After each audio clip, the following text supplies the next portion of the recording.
saw during COVID-19. This context makes the study findings all the more surprising and important. One good source for this context is the Global Pulse Surveys by the World Health Organization. The WHO Global Pulse Surveys provide rapid snapshots of changes and challenges in service delivery utilization during the pandemic. Key informants within the Ministry of Health in 129 countries, territories, and areas were surveyed by the WHO. From May 2020 through December 2021, WHO conducted and issued 3 global pulse surveys that reflected the situation from February 2020 through November 2021. Notably, response rates were consistently high across the 3 rounds of surveys in the WHO Africa region. What did they find? Widespread disruptions. At the end of 2021, 92% of countries reported disruptions in at least one essential health service, and little improvement over time. On average, countries reported disruptions to 56% of tracer services in early to middle 2020. This improved some to 41% in late 2020 and early 2021, but deteriorated again in the latter half of 2021, indicating disruptions to essential health services were persistent. All healthcare settings and service delivery platforms were affected, particularly first contact services. In the latter half of 2021, 53% of countries reported disruptions to primary care.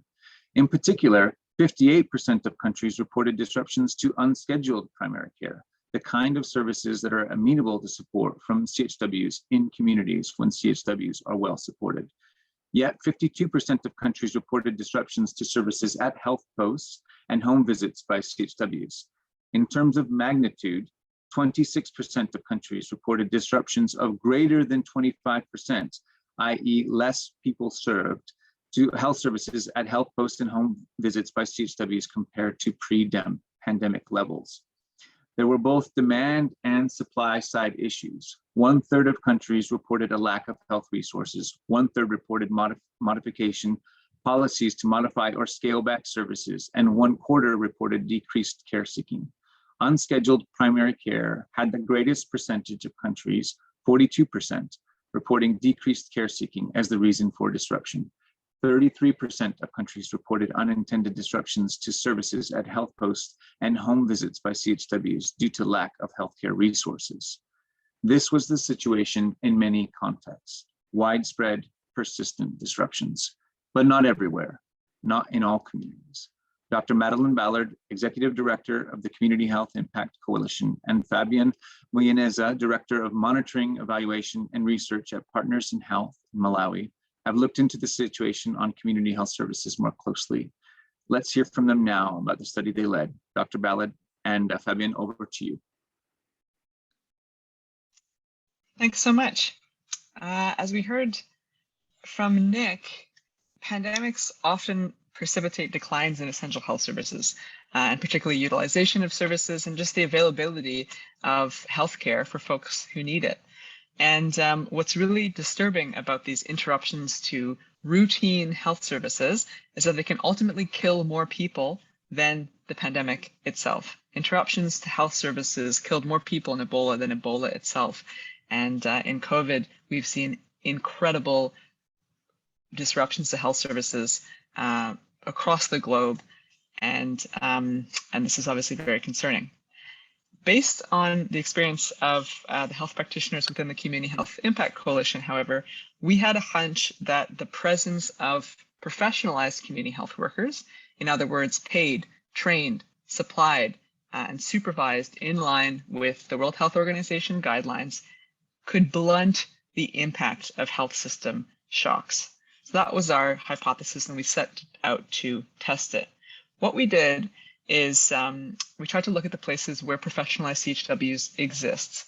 Though adequate support for CHWs is often missing or uneven across countries, we identified where those CHWs existed and assessed whether paid, protected, professionalized CHWs were actually able to maintain essential health services, even as we heard from Nick, disruption was happening in many other places for quite a long time to various worrying degrees.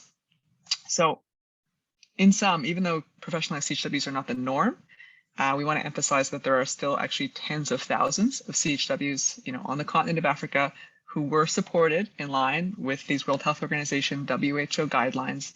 They received COVID-19 adapted protocols. They received training on COVID. They received personal protective equipment within 45 days of the first case of COVID appearing in their country. And it's the performance of these systems that we examined. So it is the minority of systems, but we're not talking about a small study with 15 CHWs. This study looked at thousands of CHWs in multiple countries, and my colleague Fabian's going to tell us more about that. Thank you, Dr. Madren. We use the rigorous method to look at monthly routine data, specifically from 27 districts across 4 countries in sub-Saharan Africa. It's in the period of 2 years prior to the pandemic and approximately 1.5 years during COVID period.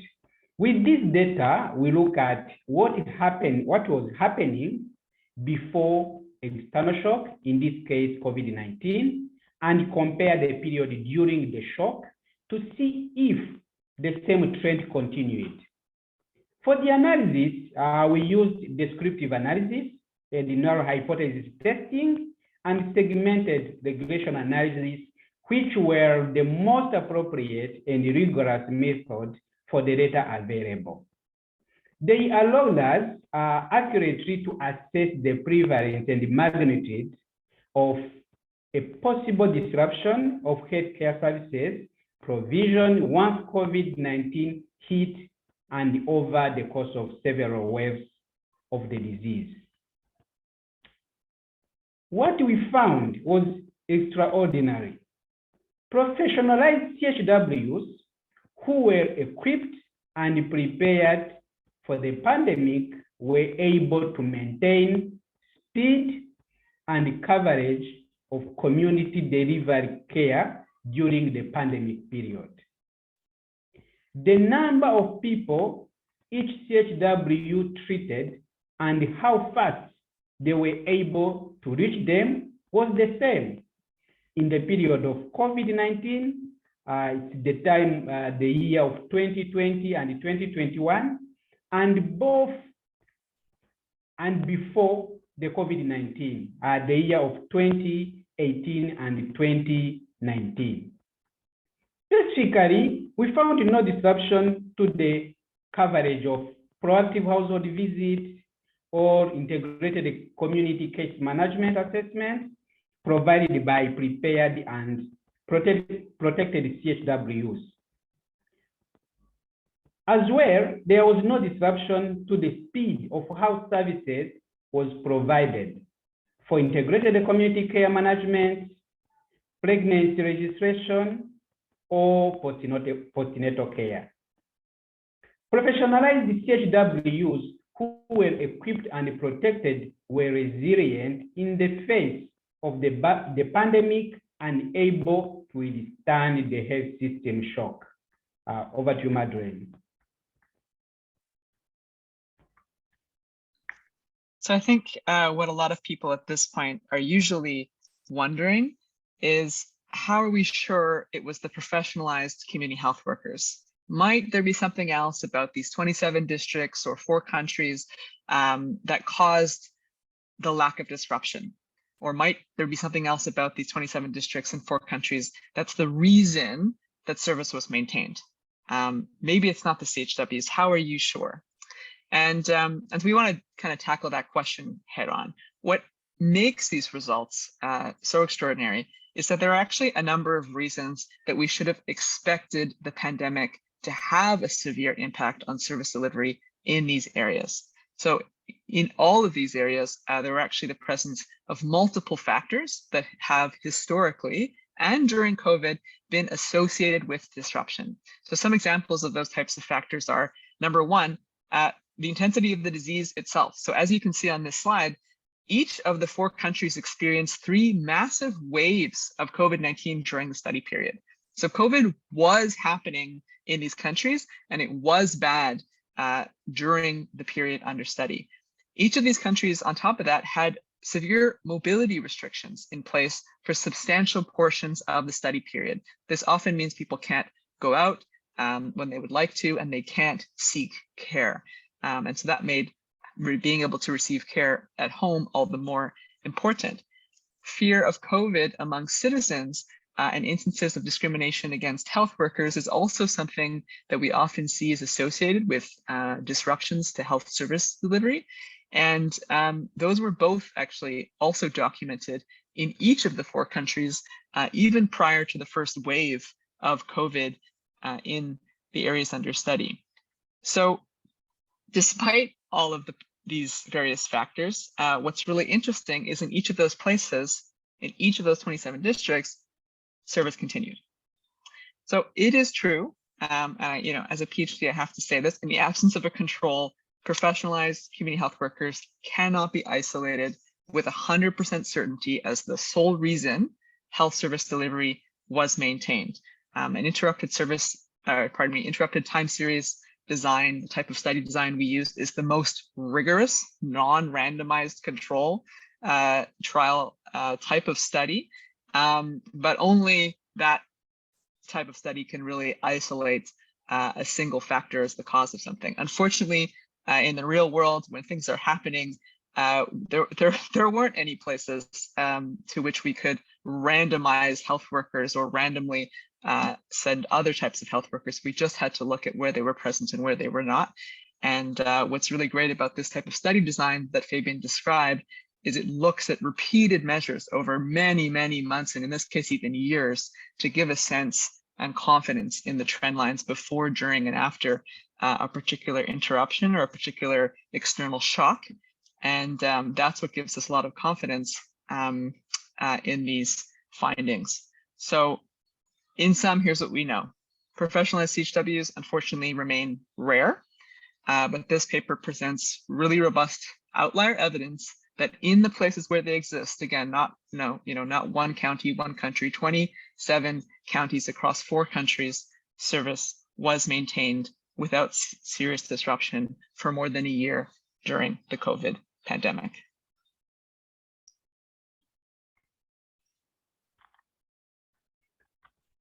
Yeah, why this matters?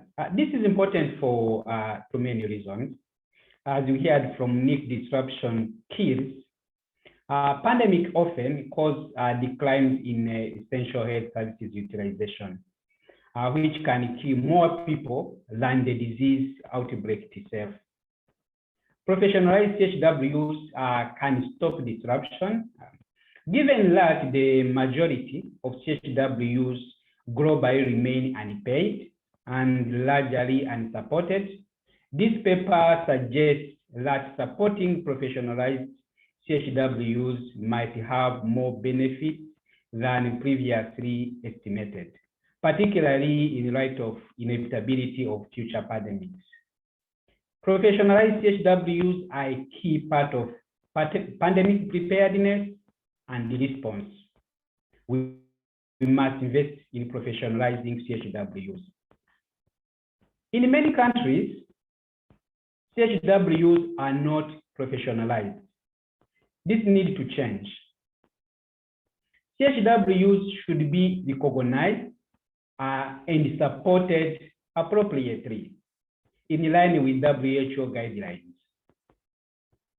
In high impact programs, professionalized CHWs are accredited, means CHWs' health knowledge, competences are assessed before practicing.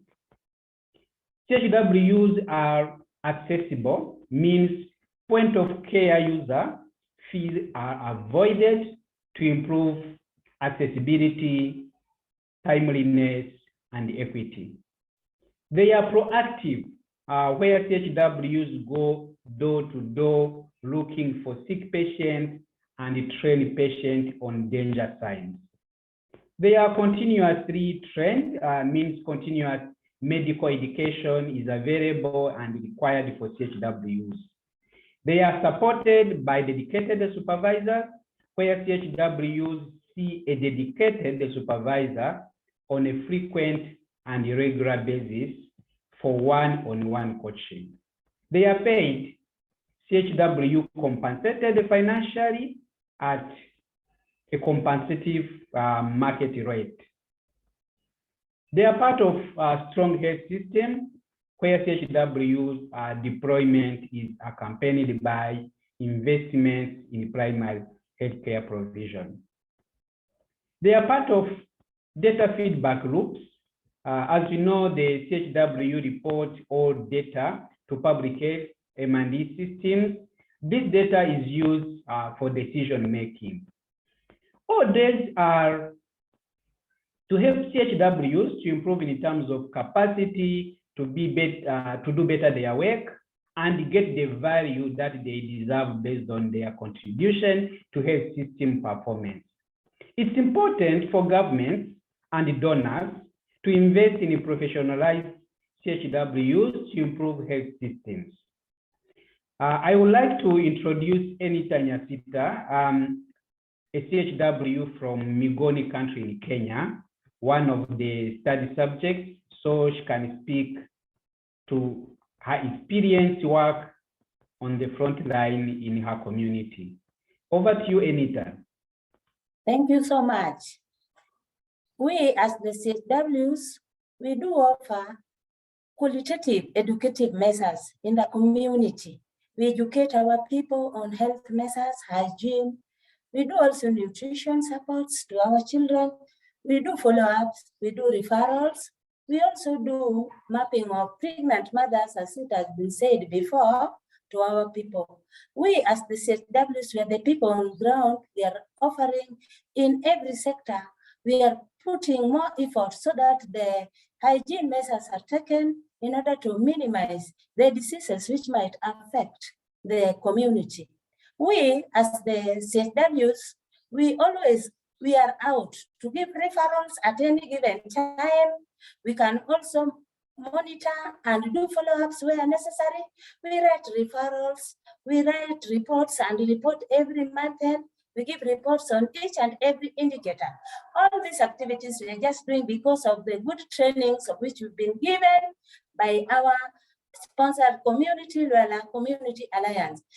The work was very effective because every corner or every indicator was being touched. It came a period where we experienced some challenges due to the COVID, of which came permanently. Here, case, the local people intervened and called all the CHWs for more better trainings on how to overcome the COVID, of which at the training sectors, we were given every effort of tackling a COVID person. We were trained on how to check on the symptoms, signs and symptoms. We were given also control measures on how we can overcome when going to the house of a COVID person. We were also given orientations on how to assess and know that this person has a COVID. All these messages, we were to re-embark them to our various community grounds where we respectively work. The messages reached everybody because the people in the community never taken the COVID with a positive attitude. Their attitude was very negative towards the COVID because that disease, they never took it to be real. They just thought it was just a business kind of disease. Indeed, it was a real disease. We created the awareness in schools, in chief barazas, in marketplaces, in any activity taking place. We were to sensitize the community until their attitude changed so that they could know. We also went as far as telling them that if we don't practice hygiene measures, we could not overcome this disease. So this one made them to practice the hygiene measures of hand washing, which of course each and every household had that liquidins in their homes. They could wash their hands freely. Okay, at the trainings of which we had been getting, we were given some protective devices so that we could procure ourselves with, plus the community as well. At the training, we were sensitized to use masks, face gloves, overalls. We were also given gumboots. We were also told to sanitize, and even more, we were told to phone screen a household before we go to visit a household, because the CHWs are well with knowledge, they're acquainted. They were doing phone screening at least every day to make the messages reach. It came a point one day, my client, of which I was responsible for, because of the training, he got a victim, he got a calamity. I was to go and face the person so that I could rescue her from that calamity, of which I did. I just wake up in the morning, I phone screened the household, and then I put on my gloves, my sanitizer in my bag, my overall I wore, my face net, and my mask, surely. I went to the household, we talked with the caretaker. After I've screened, I told them to bring out the client. We talked under a trip for some time, and then the situation I oversee that it was worsening. It made me to call for referrals, of which we had been doing, and even by that time, other health services were also just going on because we had been trained on how to overcome them. I called for the ambulance. Indeed, the ambulance came and took the person to the facility where he was linked to, of which he was detected to have the symptoms and signs of COVID. He was having running nose, consistent coughing. He was also having fever, which was very severe, and so many other things. Then the person was treated and vaccinated. Then he was taken to quarantine. And this matter of quarantine could make others not to come to the facility. Here, the CHWs also intervened because of the knowledge they were given. They could default a trace. Those who could not come of fear, even the pregnant mothers, the immunization defaulters, we could trace them. We, as a whole, the CHWs in the community, we traced them, and all the services went on successfully despite the pandemic of COVID. The man was brought back to home-based care, of which we are told well on how to take care of somebody in the home-based care. Here, we only recognize the caretaker because we cannot have it all through you are living in that compound. We could only detect somebody to take care of the patient. And this person, we could link the person to the CHW, and then the CHW link all those to the facility for referrals, of which we did, which was very successful, a successful deal to each and every one of us. I tell you, the task was not as easy as you might have think. People could run away. We met a lot of challenges. People could run away. People could scare us. But at long run, the services reached the services reached them. We were mobilizing outreaches. We could also call them for Barasa talks until they come to realize that Corona was real. We changed their attitude due to the knowledge of which we were impacted with, because of the trainings of which we were undergoing. Above all, we reached a climax of now COVID diseases. The schools were open, things became normal, but the measurements, they could not forget to carry on with them. They still could practice hand washing, of which they know all the steps of hand washing facility and washing activities. And even we made poems on hand washing so that they could not forget. We were always singing to them. We were always carrying ourselves, monitoring whether the things were being carried on, of which it was true. After that, the day ended, and we managed to facilitate the immunization, the part of it. Everybody got the services as it should be before. At long run, we as the CHWs, and all those frustrations of which we are getting, and all those frustrations, we could not make it, but we managed because we were volunteers. Even how much we sacrificed, it could not feel to our pain because we wanted to retrieve their lives. We need to be given something at least to motivate us. You know, when a good work is done, motivation is necessarily to be there. Whenever you are motivated, you can work better than what you had been doing. More so, every dollar invested in a CHW yields to $100 to $100 in return. So that is why we need to be paid for the good work of which we are doing. Otherwise, may we meet some other time. Thank you.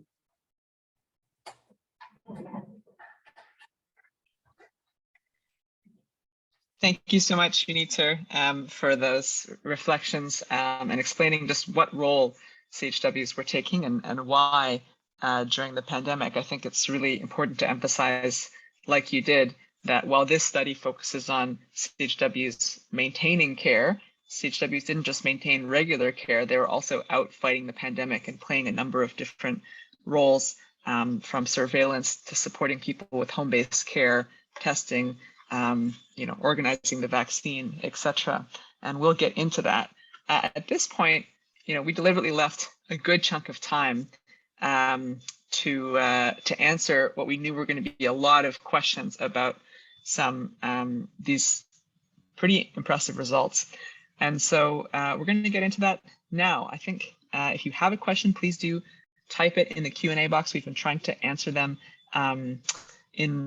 by typing, but we're also going to take the opportunity to answer a couple live so you can hear directly from the panelists themselves. So I'll start with Dr. Mohammed from the Africa CDC. Rejoice Nwanko asks, how do you aim at handling unemployment, poor infrastructure, and poor training and skills when it comes to community health workers?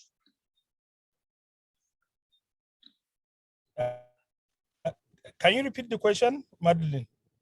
Yes. How do you aim at handling unemployment, poor infrastructure, and poor training that many community health workers currently receive from an Africa CDC perspective?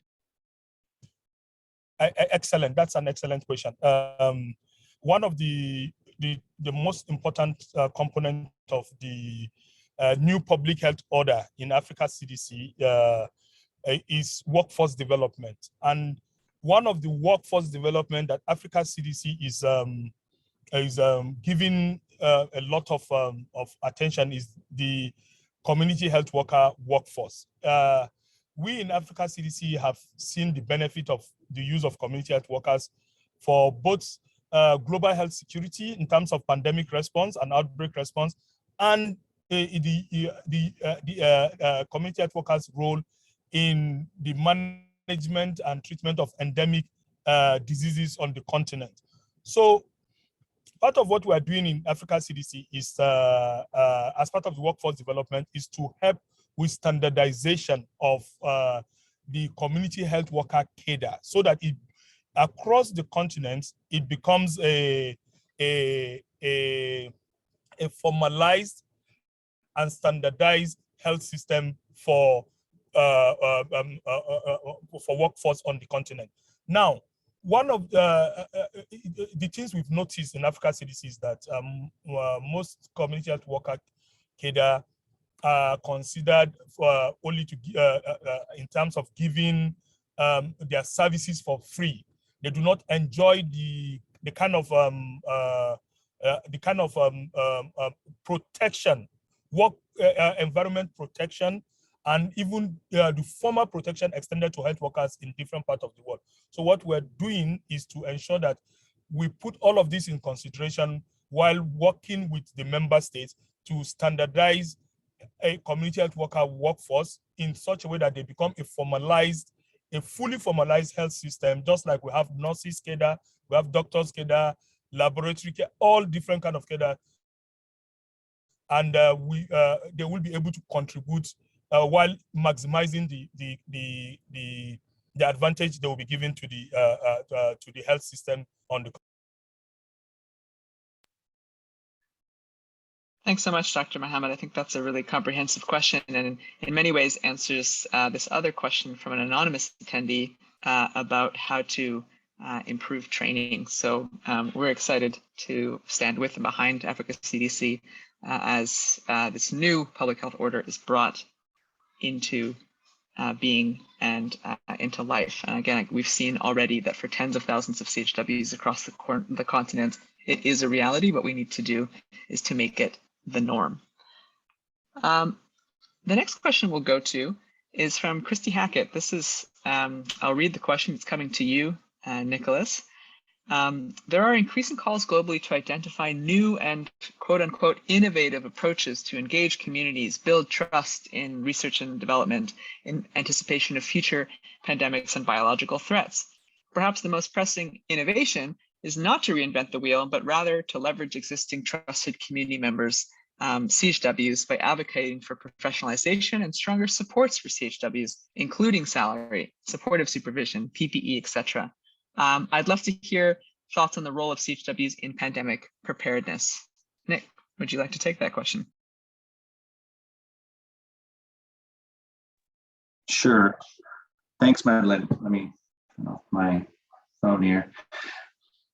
It's a great question, or a great comment, actually. And I think it's very clear from the experience in COVID, but also pre-COVID, if you all remember that time, in responses to Ebola and many other outbreaks that have occurred in recent years and decades. CHWs have proved time and again an invaluable source for pandemic preparedness. And I think COVID-19 simply highlighted that to great effect. Indeed, there are many discussions that are happening in country with governments now and across the different arms of government and different ministries, along with development partners, and indeed at regional and global levels. And I can say from the Global Fund, this is front and center as part of our new strategy. Community health workers are central to pandemic preparedness. In our view, and indeed the view of the normative bodies for health, including WHO. And there are exciting new opportunities afoot. For example, we have a new catalytic fund that will have some focus on community health workers with a links to pandemic preparedness. And so we're looking forward in our NFM4 funding, our new round of funding that will start after the end of 2023 for increased funding requests to the Global Fund that are looking to support the strengthening of systems to support community health workers, as well as scale up of professionalized community health workers, including in the context of pandemic preparedness. So we really look forward to that. It's really central to, we think, the way forward, and it's indeed central to our new strategy. So I can say from the Global Fund, we are very much excited about that and very supportive of CHWs in that context. Thank you very much. Thanks so much, Nick. I'll put this link in the chat, point to a new paper that actually just came out, kind of summarizing some of the roles that CHWs play in pandemics across that prevent, detect, respond framework. And I think that's a nice summary of kind of Chrissy's points and yours, which is that we need to be doing, sequencing of biological matter, but we also need to be having frontline fever detection systems across the world. And the biggest workforce that does that is community health workers. Well, fantastic, man. More amazing questions are pouring in, so we'll keep going here for about another 6 or 7 minutes, and then we'll turn to close. But we got a great question early in the session from Ahmad Habush that I'd love to direct to Uniter, because she can best speak to it. Uniter was a CHW in the study area. And he asked, may I ask if the study addressed factors which have motivated CHWs to maintain effective service delivery when they are themselves facing the pandemic? And actually, that's not covered in the study, but I think Uniter can speak to her own motivation and that perhaps of her colleagues. Okay.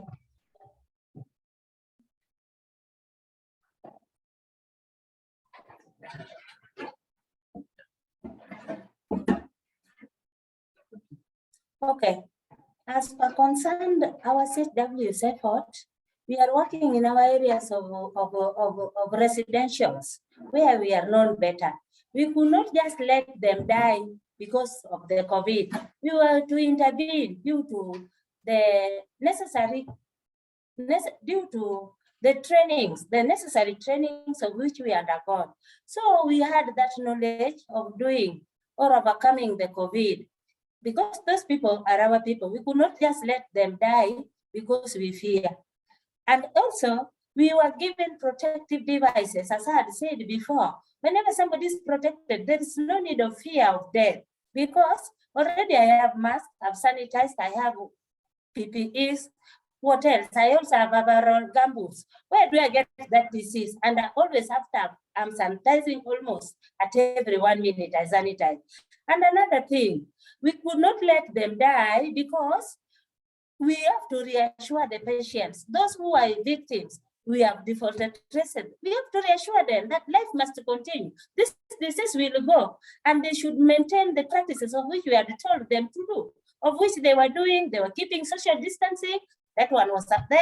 They were also avoiding overcrowding places and even washing of hands. Those were the challenges of which, if they could have been practicing it well, then the disease just disease by itself, and even telling them to go for the vaccines, of which were being provided everywhere within their reaches.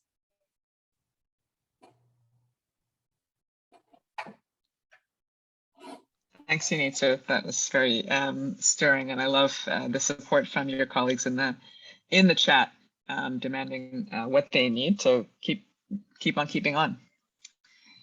I'm going to turn to, I think, what will be maybe our third to last question here, and that's from Alois Gikunda, and I'm going to direct it to Fabian, who is one of the co-authors of the study.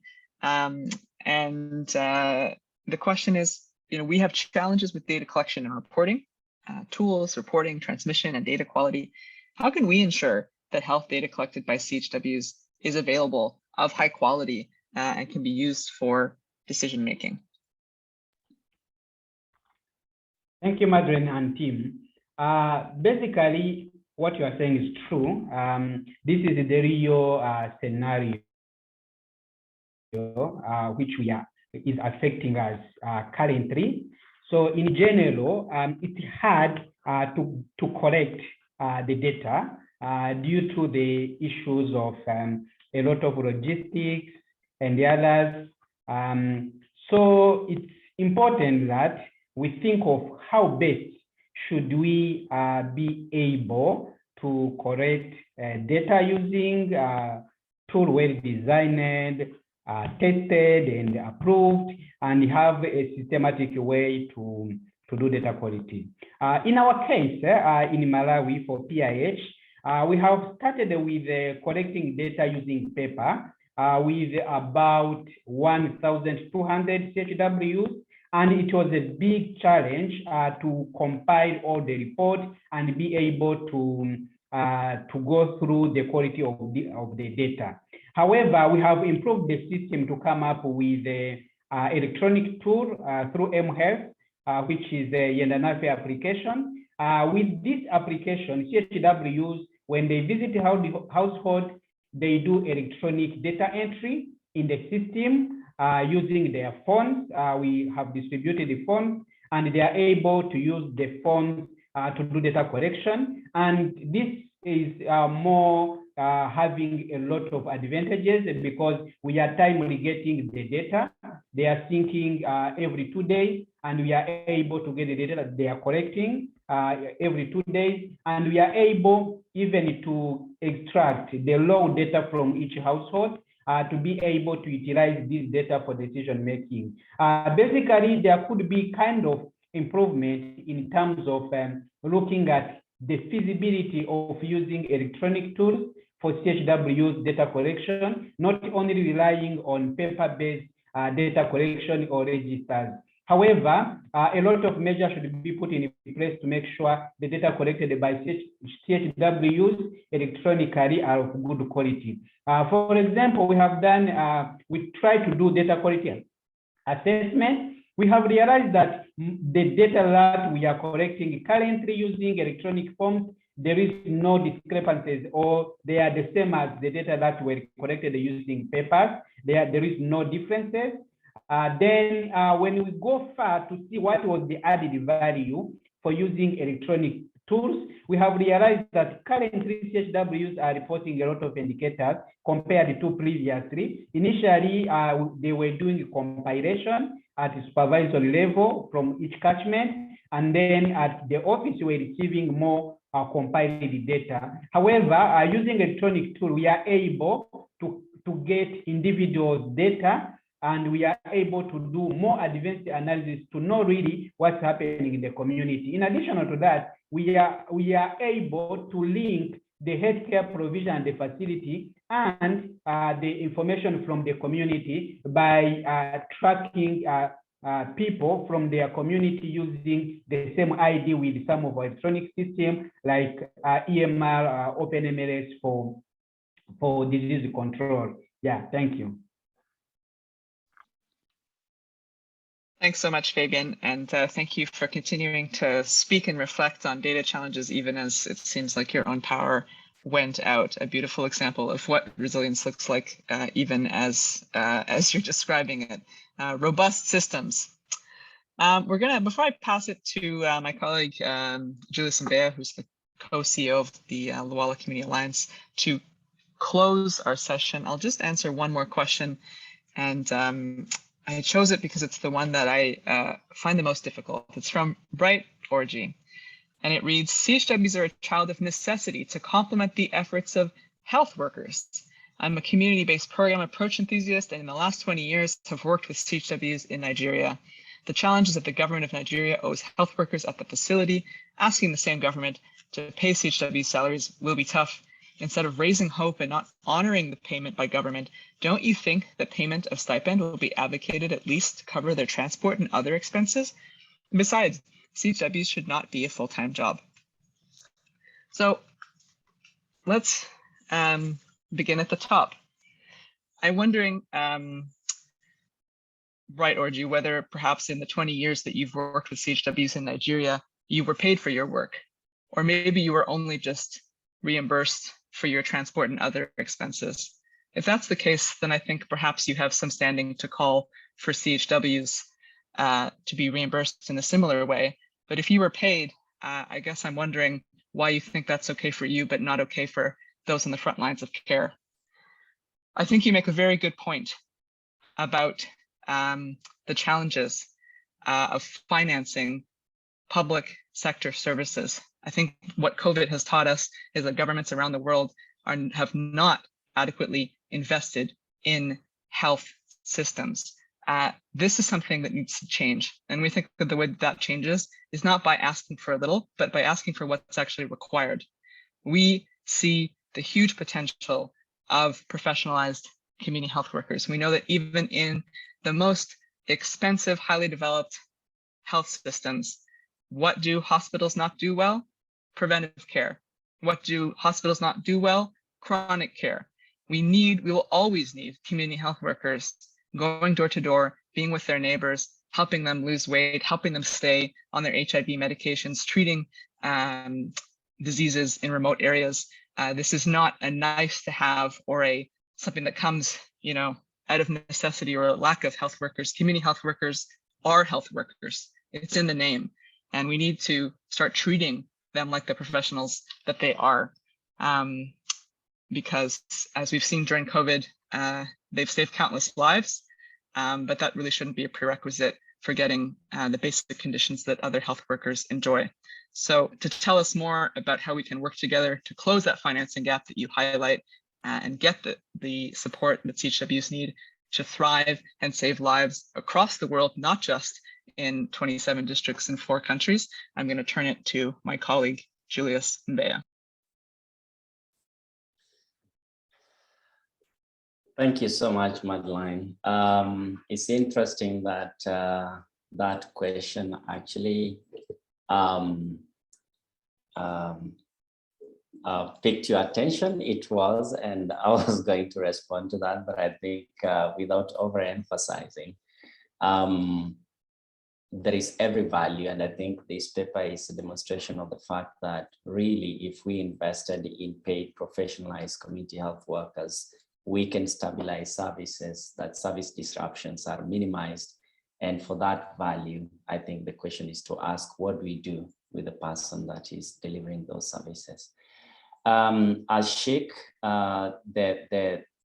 really the mark of the coalition is radical collaboration. And I want to mention also that there is a paper among the researchers that SHIC has collaboratively published on payment, and a study on the different modalities for payment of community health workers. And I think we can share that as well, that governments and other people can learn from and explore innovative mechanisms for payment of community health workers. And it's the same thing that I'll be bringing to you shortly. In this collaboration, and I think we all acknowledge that what we are looking at in the long term beyond individual organizations is actually professionalized paid community health workers. For that to happen, we organize our work around three main tactics, that is on research, advocacy, and activation. And this paper that we've just been listening to today is at the nexus of those three things, because we are generating evidence that makes it possible for people to understand that professionalized community health workers can actually do more. And we are using platforms like this to be able to send the message out there, to recruit more allies, and to make professionalized community health workers the norm worldwide. We know that community health workers saves lives, and the work that has been shared by UNITA among other community health workers is a demonstration of the fact of the great extent they go to be able to save lives. And we know what it takes to train, we know what it takes to protect, we know what it takes to prepare them to be able to serve communities. And it is for that reason that we need to prepare them better, not just for the purpose of dealing with the current COVID-19 pandemic, but also to stem future pandemics. And in that way, that is why this collaborative has come up with an initiative called the African Frontline First. African Frontline First was launched by High Excellency President Salif a few weeks ago, together with some of you in this room today. The aim or the objective of the Africa Frontline First is to support governments like Nigeria, Kenya, Uganda, and elsewhere to come up with innovative financing mechanisms for payment of community health workers. We will work with governments to catalyze these innovative financing solutions and to build a robust and effective community health workforce. The goal that we have is that we need to deploy 200 community health workers in 10 countries by 2030, I mean. And in order for us to do that, we will ensure that these 200,000 community health workers are able to maintain services, provide life-saving services, and to strengthen the health system as a whole. We all know the gaps that we have in our health systems, and we believe that by professionalizing and paying community health workers, we can be able to detect stem challenges like we have with COVID, but also stem future pandemics. The goal that we have is big. We intend to raise $15 million in the first instance or the first phase of the Africa Frontline First by September of this year. Some of you have shown a willingness to contribute to that, and we're calling upon many more to come alongside us in ensuring that this audacious goal is actually met. We hope that you can share the findings of this paper with your networks and also with other people, rally them on the need to pay community health workers and to come alongside the African Frontline First Fund so that we can create the seed through which we can ensure that over 200,000 community health workers are paid. We'll be having the full paper launch at the UNGA in September. We look forward to seeing many of you there, and we ask you to share that with your networks, and we'll share information soon. Thank you, and really great gratitude to the likes of UNITA and several other community health workers in the room and elsewhere for the life-saving work that they do, and that we can actually make that life-saving work be paid for. Thank you.